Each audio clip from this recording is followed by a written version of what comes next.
प्रज्ञान IAS के YouTube channel में आप सभी का स्वागत है। आज का आर्टिकल द हिंदू में प्रकाशित लेख कुवैत में एक्सपैक्ट यानी प्रवासी कोटा बिल की मंजूरी से संबंधित है।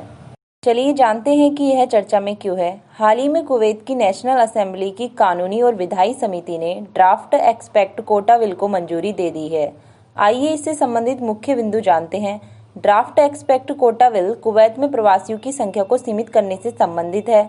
ड्राफ्ट एक्सपैक्ट कोटा बिल एक संवैधानिक बिल है, अतः इसे संबंधित समिति को स्थानांतरित किया जाएगा ताकि आगे एक व्यापक योजना बनाई जाए। चलिए अब एक्सपैक्ट बिल के मुख्य प्रावधानों को जानते हैं। बिल के अनुसार भारतीयों की कुवैत में आबादी 15% से अधिक नहीं होनी चाहिए। मसौदा कानून के तहत प्रवासियों की संख्या पर एक सीमा आरोपित की जाएगी तथा प्रवासियों की संख्या में प्रतिवर्ष लगभग 5% तक की कमी लाई जाएगी। कुवैत के प्रधानमंत्री सहित कानूनविद और सरकारी अधिकारी कुवैत की आबादी को 70 से 30% तक कम करना चाहते हैं। चलिए अब उन कारणों को जानते हैं जिस वजह से यह निर्णय लिया गया है। पहला, प्रवासी विरोधी आकांक्षा। कोविड-19 महामारी की शुरुआत के बाद से कुवैत में प्रवासी विरोधी आकांक्षाओं में वृद्धि हुई है।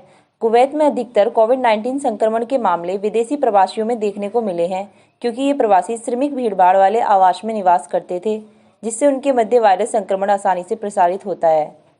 दूसरा, खुद के देश में अल्पसंख्यक। कुवैत विदेशी श्रमिकों पर अपनी निर्भरता को कम करने की दिशा में कार्य कर रहा है। कुवैती नागरिक अपने ही देश में अल्पसंख्यक के रूप में हैं। यहाँ ध्यान देने योग्य यह तथ्य है कि कुवैत की 4.3 मिलियन की कुल आबादी में से 3 मिलियन बाहरी नागरिक हैं। तीसरा, अन्य देशों का प्रभाव। वर्तमान में अमेरिका, ऑस्ट्रेलिया, ब्रिटेन सहित अनेक देश संरक्षणवादी नीतियों को अपना रहे हैं। यह कदम संयुक्त राज्य अमेरिका के उस निर्णय के समान है जिसके तहत अप्रवासी और गैर अप्रवासी श्रमिकों के वीजा पर 60 दिवसीय प्रतिबंध का विस्तार किया गया है। चौथा, जनसंख्या संरचना पर दबाव। बड़ी संख्या में प्रवासियों के कारण कुवैत को अपनी जनसंख्या संरचना में अनेक समस्याओं का सामना करना पड़ रहा है। लगभग 1/3 प्रवासी या तो अनपढ़ हैं या बहुत कम पढ़े लिखे हैं। उनका कुवैत के विकास में नगण्य योगदान है, अतः उनकी कुवैत को और अधिक आवश्यकता नहीं है। चलिए अब कुवैत की जनसांख्यिकी में भारतीयों की भूमिका को देखते हैं। कुवैत में भारतीय प्रवासी समुदाय की जनसंख्या 1.45 मिलियन है। यह कुवैत का सबसे बड़ा प्रवासी समुदाय है।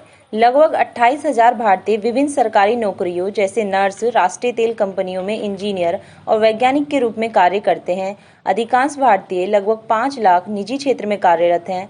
कुल भारतीय प्रवासियों में लगभग 1.16 लाख लोग आश्रित हैं, जिनमें लगभग 60,000 छात्र भी शामिल हैं। चलिए अब कुवैत में भारतीयों का योगदान देखते हैं। भारत कुवैत द्विपक्षीय संबंधों के निर्धारण में भारतीय समुदाय हमेशा से ही एक महत्वपूर्ण कारक रहा है। वर्तमान में कुवैत के लगभग सभी सामाजिक क्षेत्रों में भारतीय अपना योगदान दे रहे हैं। कुवैत में भारतीय समुदाय को काफी हद तक अनुशासित, मेहनती और कानूनी पालन करने वाले नागरिकों के रूप में देखा जाता है। भारत के लिए योगदान के रूप में कुवैत भारत के लिए प्रेषण का एक शीर्ष स्रोत है। वर्ष 2018 में भारत ने कुवैत से प्रेषण के रूप में लगभग 4.8 बिलियन अमेरिकी डॉलर प्राप्त किए हैं। चलिए अब भारत पर निर्णय के संभावित प्रभावों को देखते हैं। बिल के अनुसार भारतीयों की कुवैत में आबादी 15% से अधिक नहीं होनी चाहिए।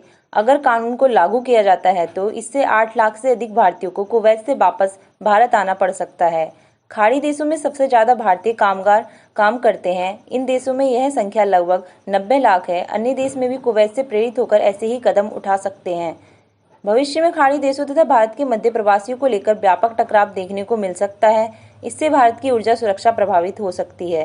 केरल जैसे राज्यों को विपरीत प्रवास तथा कोविड-19 महामारी जैसी दोहरी समस्याओं का सामना करना पड़ सकता है। चलिए अब आगे की राह के बारे में जानते हैं। भारत को खाड़ी देशों के साथ सहयोग के नए क्षेत्रों यथा स्वास्थ्य सेवा, दवा अनुसंधान और उत्पादन, पेट्रोकेमिकल, कम विकसित देशों में कृषि, शिक्षा और कौशल में सहयोग बढ़ाने की आवश्यकता है। खाड़ी देश वर्तमान में अर्थव्यवस्था में बदलाव की प्रक्रिया से गुजर रहे हैं। वे वर्तमान में पेट्रोलियम उत्पादन के अलावा अन्य क्षेत्रों और अर्थव्यवस्था को दिशा देने का प्रयास कर रहे हैं। ऐसे में भारत यहाँ विभिन्न क्षेत्रों में निवेश को बढ़ावा देकर उसकी भूमिका में एक महत्वपूर्ण भूमिका निभा सकता है। निष्कर्षतः हम कह सकते हैं कि भारतीय दूतावास प्रस्तावित कानून से जुड़े घटनाक्रमों का बारीकी से अनुकरण कर रहा है। हालांकि अभी तक भारत द्वारा इस मुद्दे पर कोई आधिकारिक बयान जारी नहीं किया गया है। आज का आर्टिकल यही समाप्त होता है। धन्यवाद।